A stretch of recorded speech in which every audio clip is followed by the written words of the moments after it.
السلام علیکم ورحمۃ اللہ وبرکاتہ۔ ناظرین و سامعین، استقبال ہے آپ کا ہمارے یوٹیوب چینل بزم تھانوی پر۔ حضرت مولانا شاہ ابرار الحق ہردوئی نور اللہ مرقدہ کی ہم نے پچھلی ویڈیو کے اندر طالب علمانہ زندگی بتلائی تھی۔ آج کی اس ویڈیو میں ہم آپ کو بتلائیں گے کہ عملی و تدریسی زندگی میں آپ کا کیا کردار رہا۔ عملی و تدریسی زندگی کا آغاز اسی جگہ سے ہوا جہاں علمی و مطالعاتی زندگی نے منزلیں طے کی تھی۔ چنانچہ جیسے فراغت ہوئی ویسے ہی بحیثیت استاذ یعنی معین مدرس کے مظاہر علوم میں تقرری ہو گئی، مگر زندگی گزارنے کی ڈور مرشد تھانوی کو دے چکے تھے، اس لیے اپنی خواہشات پر چلنا محال تھا۔ چند مہینے گزرے تھے کہ مرشد تھانوی نے اس مرکزی و آفاقی شہرت کے حامل درسگاہ سے کسی اور طرف تعلیمی افادے کے لیے رخت سفر باندھنے کو کہا۔ وہ بغیر چوں چرا کے ارشاد مرشد پر عمل پیرا ہو کر ادھر سے معذرت خواہ ہوئے اور ادھر چل پڑے۔ یہ وہ جگہ تھی جہاں مرشد خود تعلیم و افادے کا کام ایک مدت گزار کر انجام دے چکے تھے، اب یہاں مسترشد کی باری تھی۔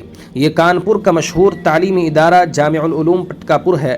یہ وہ نامور درسگاہ ہیں جہاں حضرت مولانا اشرف علی صاحب تھانوی نور اللہ مرقدہ کے زمانہ قیام میں حضرت مولانا عبدالحی حسنی صاحب رائے بریلوی سابق ناظم ندوۃ العلماء نے ان سے کچھ علمی استفادہ کیا تھا، اور بھی نامور شخصیتوں نے یہاں تعلیم حاصل کی، جن میں ایک نام حضرت مولانا قاری سید صدیق احمد صاحب باندوی کا بھی ہے۔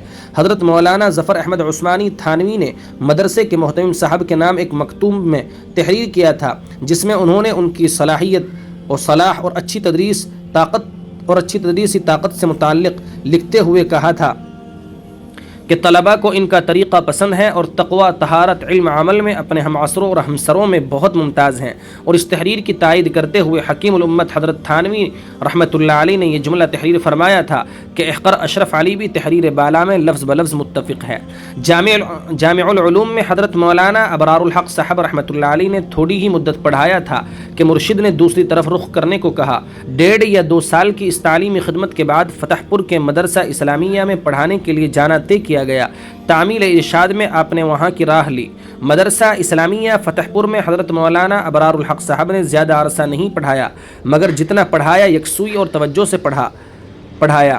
بعد میں اسی مدرسے میں حضرت مولانا قاری سید صدیق احمد صاحب باندوی تدریس خدمت انجام دینے کے لیے آئے، مگر وہ بھی زیادہ مدت نہیں رہے اور وطن و علاقے کی ضروریات و تقاضوں کی وجہ سے وہاں واپسی کو ترجیح دی۔